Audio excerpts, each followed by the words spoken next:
السلام علیکم دوستو، پشاور کے تانا شاپور کی حدود عباس ٹاؤن گڑی بلوچ میں مبینہ خونی راہزنی کے دوران نامعلوم ملزمان نے 17 سالہ میٹرک طالب علم کا گلا گھونٹ کر قتل کر دیا اور اس کا رکشہ بھی لے کر فرار ہو گئے، جبکہ مقتول کی لاش ویرانے سے برآمد ہوئی۔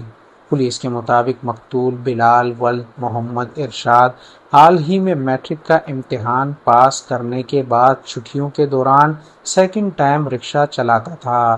وہ معمول کے مطابق گزشتہ روز گھر سے رکشہ لے کر نکلا، تاہم واپس نہ آیا۔ مقتول کے والد محمد ارشاد نے پولیس کو بتایا کہ بلال عموماً رات 10 بجے تک گھر واپس آ جاتا تھا، لیکن واقعے کے روز جب وہ واپس نہ آیا تو اہل خانہ نے مختلف مقامات پر اس کی تلاش کی۔ رات گئے اطلاع ملی کہ اس کی لاش تانا شاپور کی حدود سے ملی ہے۔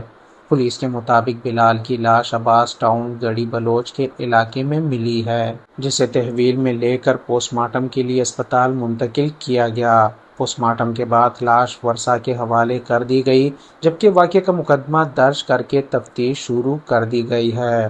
پولیس کا کہنا ہے کہ مقتول کا رکشہ تاحال غائب ہے، جس کی وجہ سے اہل خانہ کی جانب سے واقعے کو خونی رہزنی قرار دیا جا رہا ہے۔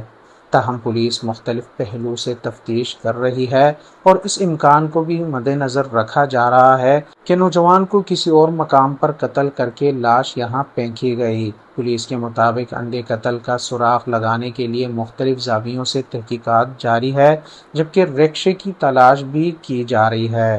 حکام کا کہنا ہے کہ جلد واقعے کے اصل حقائق سامنے آنے کی توقع ہے۔ ادھر بلال کی موت پر والدین غم سے نڈھال ہے، جبکہ واقعے کے بعد علاقے میں بھی سوگ کی فضا قائم ہے۔